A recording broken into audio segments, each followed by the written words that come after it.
Namo Bhagavate Ramakrishnaya.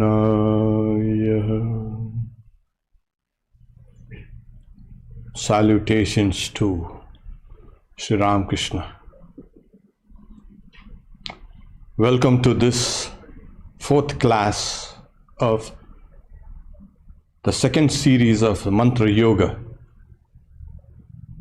And today we are going to talk about the Untrammeled Mantra.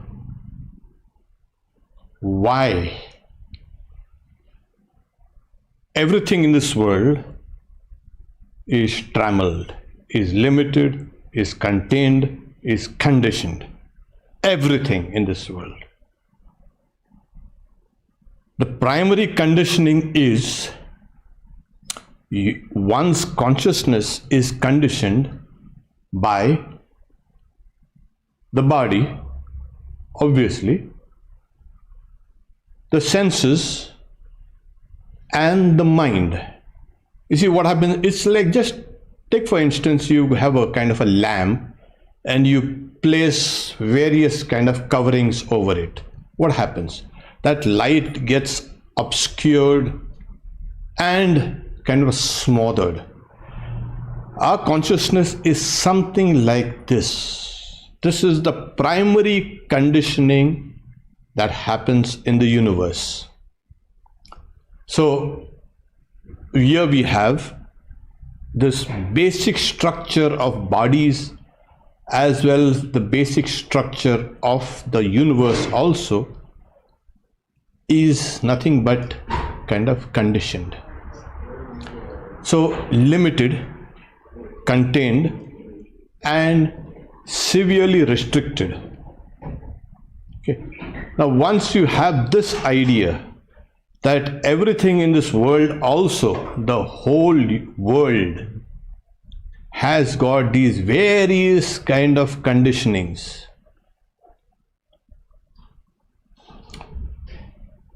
And the human consciousness wants to free itself. It understands deep within there is something that's restricting us.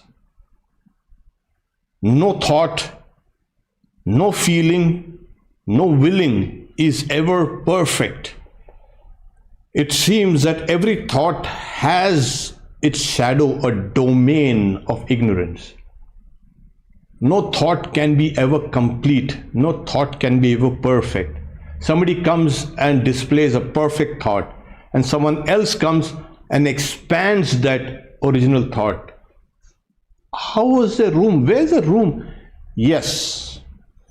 This is the primary conditioning. Everything is limited.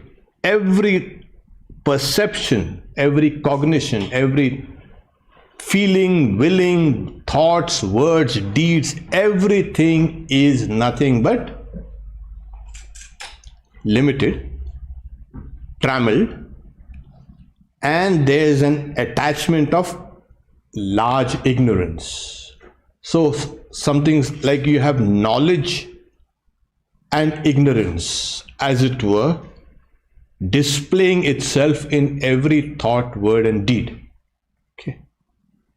And that's the reason why we are trying to come to perfection by pushing down the barriers. Now, once you've understood this is the primary structure of the world, the conditioned, the limited, the restricted. When we sit down, try to do japa or meditation, what happens is there is a second restrictive factors that are happening in our own minds. And what are they? All our memories. It is obvious when we try to sit down and meditate, all these stupid memories, they come. Not the grand memories, the most stupid and the most irrelevant and the most obnoxious and the most traumatic memories come while trying to meditate. Okay. Now look at the mind as it were a kind of a lake, a body of water. Okay. And this is what is called the lake of the mind. Take it as this. Now it's obviously in this water you have, what is that? Memories. Because as you see, there's a surface of the water that's flowing. You can also comprehend that the water is not 1 centimeter or 1 inch deep. It is deep. So all these memories are in the subconscious mind. Okay, they are not conscious. So you have to swim through these. When you're trying to do meditation or japa, you're actually swimming, pushing against all these memories. So the swimmer can be thought of as the conscious mind. Okay. All the water is the memories, the subconsciousness. And just between the conscious, the swimmer, and the, you can say, memories, the old memories, subconsciousness, what happens is there is something called a pre-conscious, a layer of the mind that's called pre-conscious. And everything else is conditioned. So we have the primary conditioning of that restricted consciousness everywhere. Everything is limited. Then second conditioning, the second, you can say, limitation is our very minds. But minds are beautiful. Yeah, keep looking down under the water and you'll peep inside and you'll say, oh my God, what's that? It's nothing beautiful about the mind at all. Now to handle this whole subconsciousnness, the yogis, they have classified it into 2 parts. One is called thoughts and impressions of the same class. These are the spiritual thoughts. They are not obstructive. These are impressions of all knowledge. Okay. The second is Vijatiya, impressions or memories of a different class. These have to be kind of caught and neutralized. First, the spiritual thoughts of the same class don't need to be neutralized now, at least for now. So inimical thoughts have to be countered first. The unspiritual, that which externalizes us, that which makes us repentant and anxious and you can say delusive. These are the thoughts that pull us away from ourselves. This is the second class, the Vijatiya, that's of the different class. So when you are doing spiritual practices like japa, meditation, you need to have impressions or memories of a similar type coming up. Mother also says, when somebody had complained, that when I'm sitting down to meditate, all the thoughts all come up. He's saying, don't worry. Thoughts about what you have done throughout the day are not harmful because these works, these memories are of works done for Shri Ram Krishna. So this is what you are to understand. We have to take the spiritual thoughts and thoughts of a similar class, elevating thoughts, beautiful thoughts, sublime thoughts, loving thoughts. These are not inimical. These do not constrict the mind. But thoughts of selfishness and hate and anger, all these are what need to be tackled first. So these are contrary to your nature. So now once we have this idea, okay, these are the 2 conditioning. One is the consciousness itself is conditioned and nothing is ever perfect because knowledge is kind of mixed with ignorance. So all our activities, all our words, everything we think has got an element of ignorance. They are all limited. They are imperfect. Now, when one starts doing a mantra, what happens? How does the mantra become untrammeled? The mantra itself has now become part of your conscious and your subconscious mind. Obviously, it's as you keep on repeating it, what happens is you are, as it were, releasing its powers. You are unleashing its powers. Now, what are its principal powers of the mantra? Knowledge. It's like the mantra that's given to you is like a seed, which is a potential tree. So as you have the seed that is given into you, and as you keep on repeating, the first thing that happens is the mantra starts manifesting its power, and its power is knowledge. We are not talking about power that's destructive, power that's constructive. Constructive things start happening to you. There's a definite change. And what happens is, first is, as the mantra is manifesting its powers, its knowledge, it attaches itself to every thought, word, and deed. You see, we may not be aware of things, but as you keep on repeating, that mantra, the knowledge of that mantra which is manifesting, gets diffused all over the conscious and subconscious mind. It is attaching itself, as it were, tagging itself to everything. This tagging takes place as you keep on repeating this mantra over and over and over and over again. All your good thoughts are tagged with the mantra, all your bad thoughts also are tagged with the mantra. As simple as that. This tagging process takes time, and that's the reason why people say, oh, how long do I have to do this mantra? Yeah, you're tagging things up. And as the tagging process is going on, the mantra first, because it is manifesting knowledge, it will break all your old illusions, your anger, your hatred, your jealousies. You find that it was just egotism or selfishness. They are all wrong. So knowledge disables them. You are now getting freer and freer. You are breaking your own chains.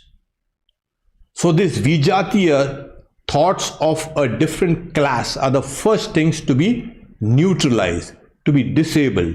You are simply breaking free. You can see that there's just one kind of handcuffs there, and the guy is breaking the handcuffs. But there are thousands of cuffs around you, and you're one by one, you're breaking all these things. So thoughts of the opposite or different class are the first ones to be neutralized, to be disabled. You see how silly you were to hold on to some thoughts which were just ignorance, plain ignorance. Now, the second thing that happens is the mantra now, which has tagged itself also to the good thoughts, your spiritual thoughts, expands those spiritual thoughts. I think you got this right. The thoughts, the subconscious thoughts of all unspiritual things are neutralized by knowledge. And thoughts which are of spiritual content, which are sublime, which are elevating, these thoughts become expanded. through knowledge. Again.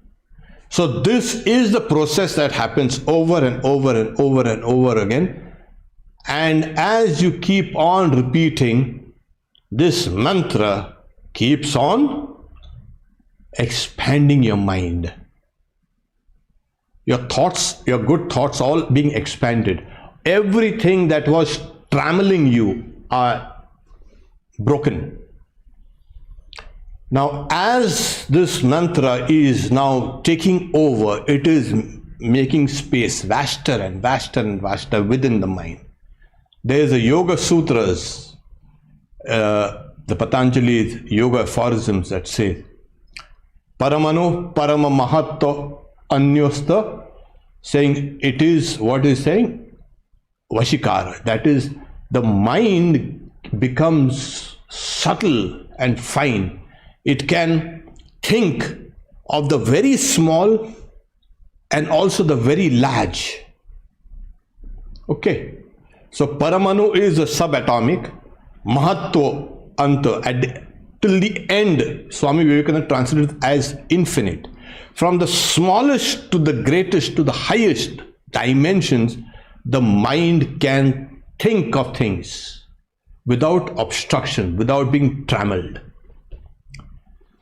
Now what happens in this case? The mind has become very fine, very subtle.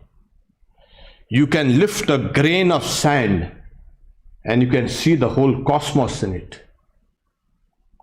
You take a drop of water and you can see the whole oceans in it.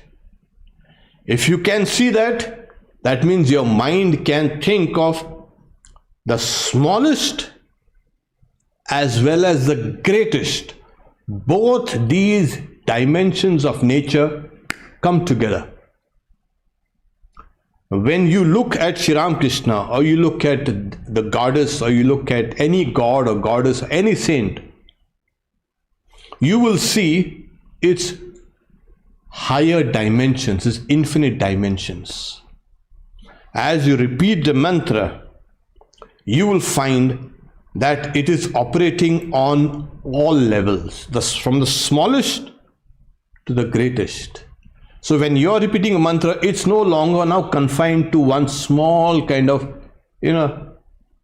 verbalization or a tone or a sound. No. What you are actually doing is, as you're repeating it, you can taste, or you are in touch with the higher level, the infinite levels of the mantra. The mantra has now become untrammeled. From the smallest to the highest to the greatest. And what has made it untrammeled? Knowledge. Right. So as you keep on repeating the mantra, your primary restriction of the consciousness which is in the body, which is restricted because of the body, the senses and the mind, now becomes unfurled. And the subconscious thoughts, inimical thoughts, which were restricting you, they are also disabled and neutralized. And all the good thoughts are expanded. So the mantra has the power in itself to be unobstructed from the smallest to the greatest. And as it can do that, it will open up your own mind also. Your mind can see it from the smallest to the greatest. When you look at people, you interact with people, you will see their higher aspect, their higher dimension. You will not be dismissive about people. You can see them in their true nature. You can see the world in its true aspect. You can see yourself as in your true aspect. You can see yourself small as well as infinite, the universal. This is a tremendous transformation that takes place when the mantra keeps on becoming untrammeled as you keep on repeating it over and over and over again. So it's like you're breaking the chains free. You've broken the chains that which you were held for so long. And as you break it, you will feel, yes, now this is perfection. What is perfection? When there are no restrictions from the small or from the largest, everything has become perfect. The mantra becomes perfect, repetition becomes perfect, you become perfect, your perceptions become perfect, your thoughts become perfect, your feelings become perfect, your words, your deeds, all what you do becomes perfect. This is what is called perfection. And this is brought about by the mantra, repeating the mantra. Okay. Now for today's practice, we will use Jai Shri Ramakrishna. Okay. We'll take the picture of Shri Ramakrishna, and what we can do is first gaze at the picture of Shri Ramakrishna. And as we gaze at the picture, gaze at it and repeat Jai Shri Ramakrishna. Jai Shri Ramakrishna. Jai Shri Ramakrishna. Jai Shri Ramakrishna.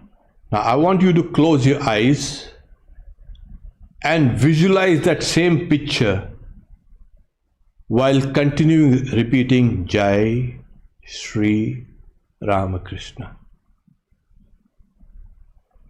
Jai Shri Ramakrishna. Jai Shri Ramakrishna.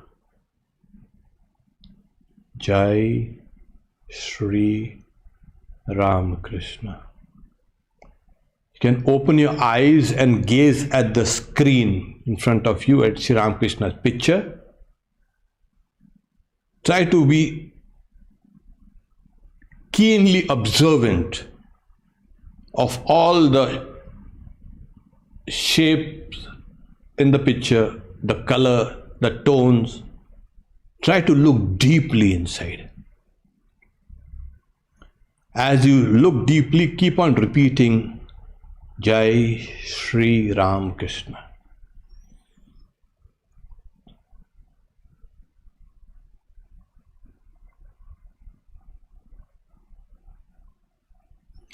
Now close your eyes, keep on repeating Jai Shri Ramakrishna. Watch that image in your mind. Now expand that image as much as is possible for you. Your eyes are closed, you're expanding that image. Keep on repeating the mantra, Jai Shri Ramakrishna, and expand that image.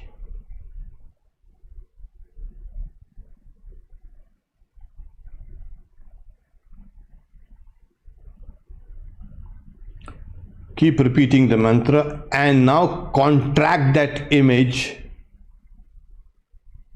Keep on contracting that image and feel it is in your heart. Contract it to a point in your heart. Keep on repeating this mantra, Jai Shri Ramakrishna. Jai Shri Ramakrishna. And as you keep on repeating this mantra, now once again expand Shri Ramakrishna's picture. Expand it as much as possible for your mind. Slowly. Keep on expanding it. Blow it up slowly, slowly, slowly.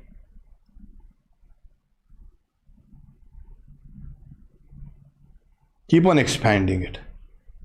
Keep on repeating this mantra, Jai Shri Ram Krishna. Now once again contract the image gradually.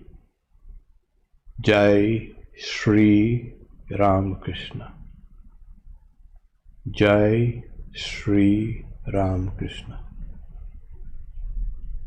Contract it to the point in your heart. Jai Shri Ram Krishna. Now once again, try to expand that image once again. Keep on expanding it. It is filling you. It is filling the room. It is filling the whole world. Keep repeating that mantra, Jai Shri Ram Krishna. Jai Shri Ram Krishna.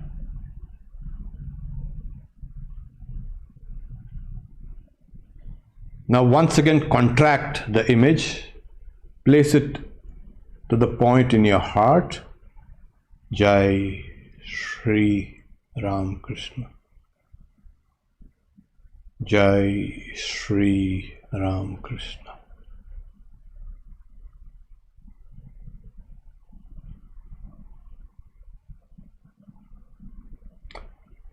Now you can open your eyes and gaze at the screen in front of you, please.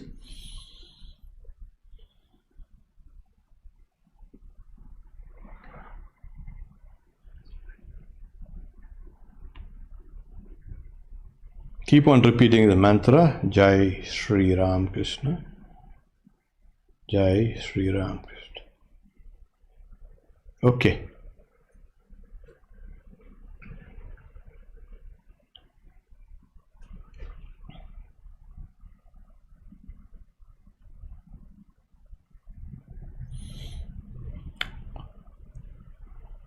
Now, I've done a kind of a very short version of this. As you keep on expanding the image of Shri Ram Krishna, take your time about it. Slowly, slowly, slowly. Because as you expand the image of Shri Ram Krishna, you are also expanding the mantra, as well as you yourself are being expanded. So these three things happen together. The image of Shri Ram Krishna or any gods or goddesses that you like, the mantra also gets expanded, as well as you. What about, no, I'm here. Your mind is getting untrammeled because of that mantra. So you also expand. So take your time in practicing this expansion and contraction. So remember, from the smallest to the greatest, the mind becomes unobstructed. It can think of itself as right. So you will be able to see the whole cosmos in the grain of sand. You will see all the oceans, as it were, in a drop of water. You will see a tree and you will be able to see all the trees in this universe, in this world at least.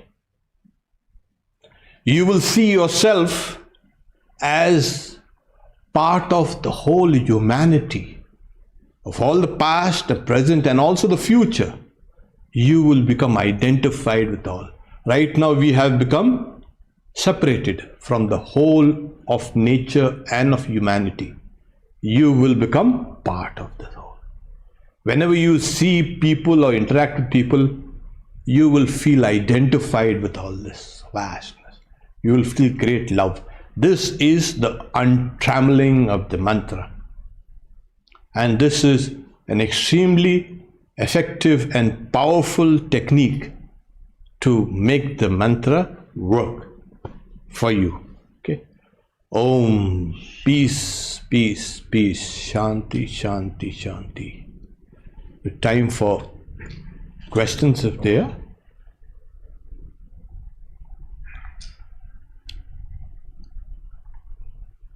Okay. Thank you. There's so many of them.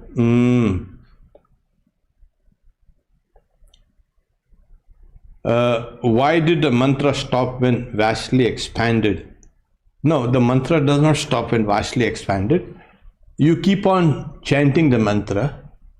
Later you will find that mantra has expanded, and as you contract the image, the mantra also will contract. It will not diminish the power of the mantra. It is untrammeled and unrestricted. It is perfect. So you keep on repeating this because the mind has now become extremely fine. Swamiji, is this the way to feel connected with everybody and everything in this universe, as the Vedanta says? Yes, this is the practical. We are taking the practical aspects of Vedanta. We want to make Vedanta practical instead of it being merely theoretical. So we are giving you techniques for you to expand the idea of yourself apart from your genetic limitations and feel the oneness with the whole of creation. Okay, that's that. Which mantra to keep reciting? If you have a mantra, you keep on repeating this mantra. If you don't, you can use this Jai Sri Ram Krishna. As simple as that. It's a simple kind of thing. Or I'm not again restricting you to this only. You can take a deity, you take a mantra which you like, and you can repeat it. Or if you are initiated by a mantra, you can use that particular mantra. And there are some who just like to do just the repetition of the mantra without the image. That also is possible. You can repeat just the mantra, make it expand, let it cover the whole world, and again contract it and place it back in your heart. So you can use just the sound, word symbol. Okay. I think that will do. Yeah, even while sleeping till unconscious to deep sleep. Oh yeah, it's called Ashupte Amrita Kalam. That is, you keep on repeating till you fall asleep, until you die. So keep on. And after a while, you will find that it has become automatic.